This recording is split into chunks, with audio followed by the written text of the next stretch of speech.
Hey, this is KSP with Tape, and you join me for the final episode of Project Duna. I know you'll all be so terribly sad. Anyway, I am just going to be taking this return craft that you see me refueling right now, back to Kerbin with all the Kerbals in it. And now I'm just moving across the three from the main ship. This is Bill Kerman, I think. Relieved, Bob Kerman, I don't know, one of them. Relieved from duty. Then Joden.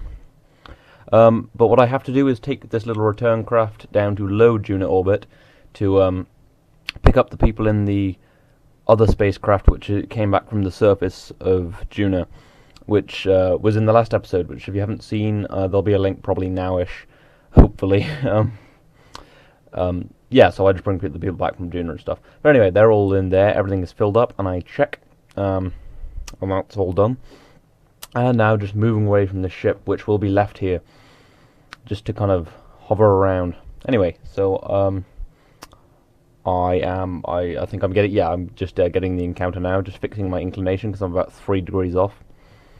But yeah, the ship will be left there, and in my future things, I'm going to start a new project, kind of like a bit, a proper series, and it will be it should be pretty good. I don't know, I think I was just doing something there. But, yeah, but, so this will be left there, so if, say, emergencies, I need to come to Duna for some reason, which it won't be around Duna, but if I did, then I could do that. Anyway, that's, yeah, so that's my inclination fixed. And at some point, yeah, here I'm getting my encounter, and it was pretty much the exact right time, so that took hardly any time, and this is at 4 times time accelerate, but I was really pleased with that. I got it exactly at the right time. I was like, yeah, I wasn't going to mention it, but, you know, I don't really care too much, and it's only about 100 delta V, no, 200 delta V. What I didn't notice at the time is that this actually brings me into the surface, so I have to slow down quite dramatically. And this is a pretty fuel-heavy burn, but this return craft has about 4,000 meters a second of delta V, so it's alright.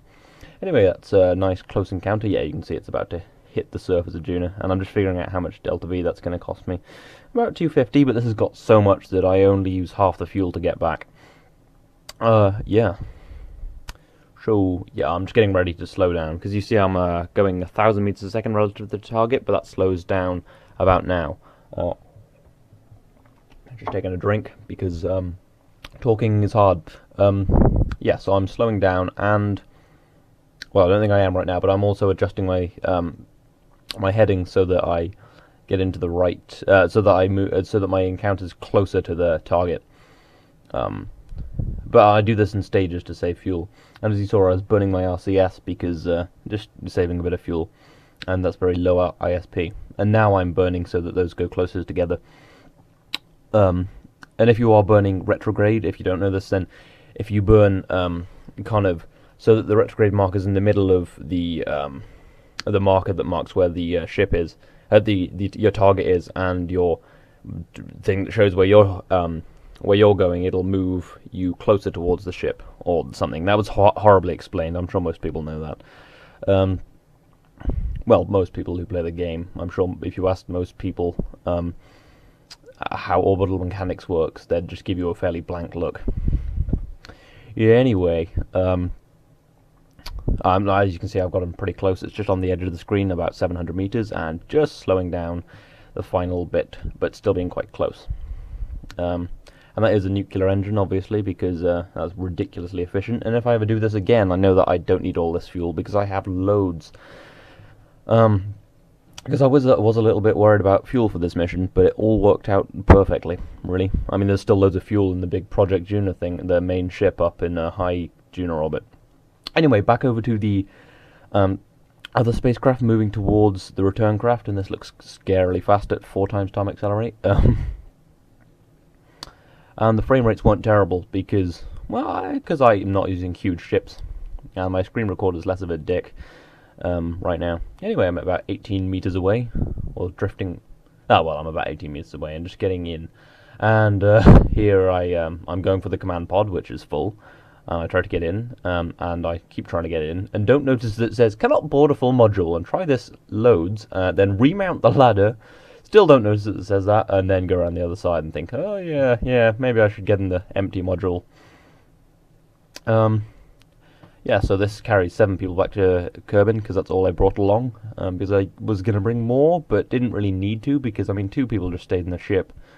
I think that'd be pretty rubbish. It'd be like, I was thinking about the Apollo missions, because the 2 people went to the surface, but one guy had to stay orbiting the moon, and yeah, it'd be awesome to go to space and orbit the moon, but, you know, it might be, everyone, what would you talk about on the way back? Just like the other 2 guys, like, how awesome was the surface, and then the guy sitting there like, I wouldn't fucking know. Anyway, that's everyone on board, just making sure, because it'd be really bad if I left someone. Testing the landing legs, definitely can't land with an engine.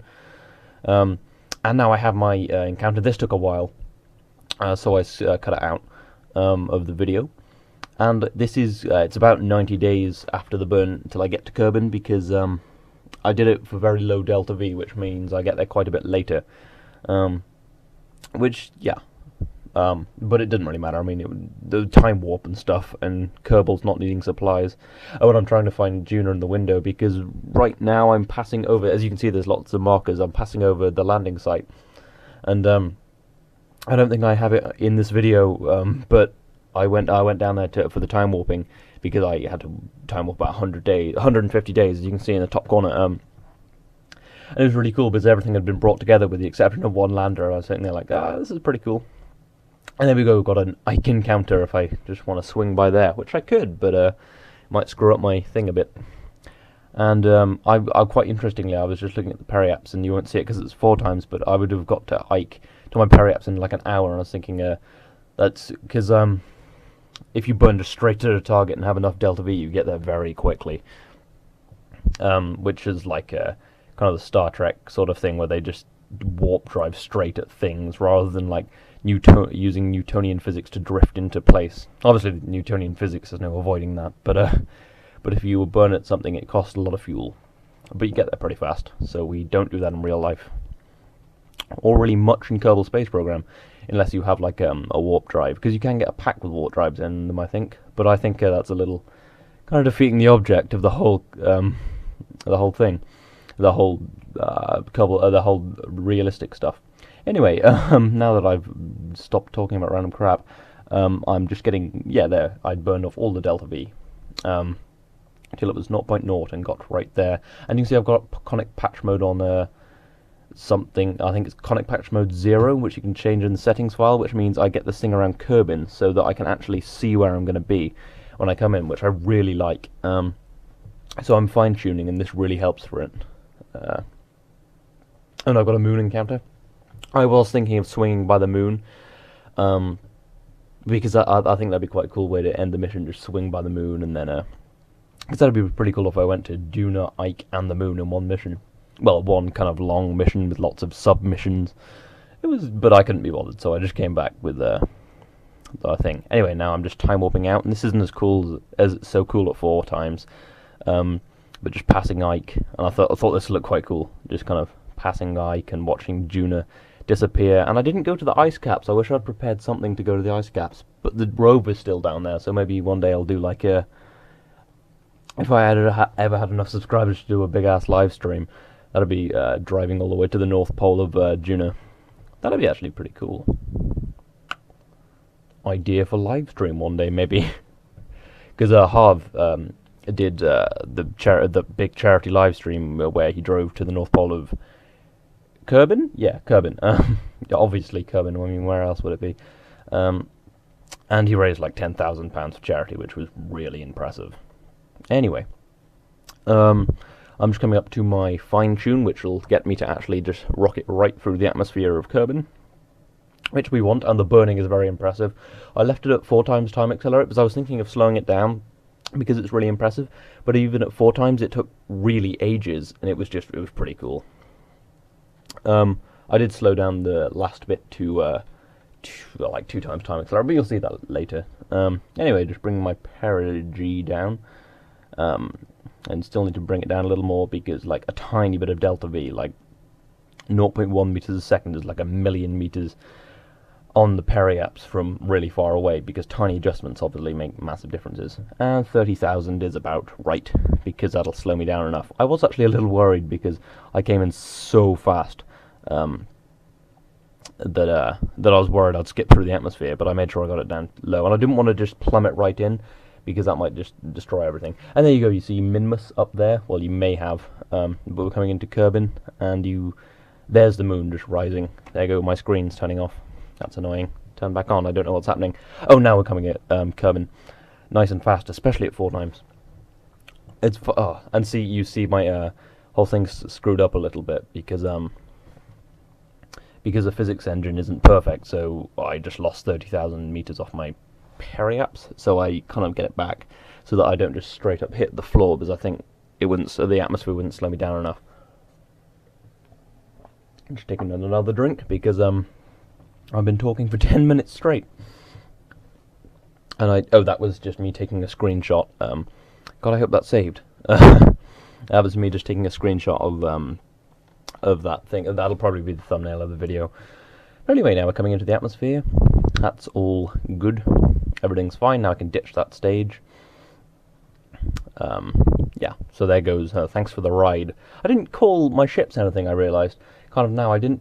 I just left it as Project Duna and Project Duna Lander. And oh, now it's burning. Look at that, 3,300 meters a second. And that's really madly on fire. That'd be so bad on deadly re-entry. You'd need to bring the biggest heat shield. That was actually one of the problems with that they have with the Orion spacecraft, because that's meant to do interplanetary things and go on deep space missions. And when you come from deep space, obviously going much faster, as this proves. So they'd have to have really heavy heat shields, and that obviously kind of reduces delta V a lot and means bigger launch vehicles. And there go the chutes. Now, I was just making sure everything's still attached, but I like girded that up and strutted it, as you can see a bit. But yeah, I was kind of, for a second I thought I was going to land really near the KSC, but I landed along the other side of Kerbin, which sucks. And I think now I speed this up just for a bit, because I didn't want to see all of this. Yeah, there you go. But slow it down for the parachute deployment, so it didn't rip it apart, because occasionally that's a problem. And back into 1 times time accelerate for me, and 4 times for you guys. And there you go, fully deployed, everything is fine. That's 7 parachutes. And a water landing, so I didn't really need the landing legs, but if it would have made it... I just felt that it would be a lot safer, because I didn't want to be landing on 4 people. And what am I doing there? Oh yeah, at 1 time it was kind of quite a cool effect, but that time at 4 times I just looked insane. And there we go, landed down onto Kerbin after that long 2-year mission. Sent so much to Duna and brought so little back, but I brought knowledge and people and no science.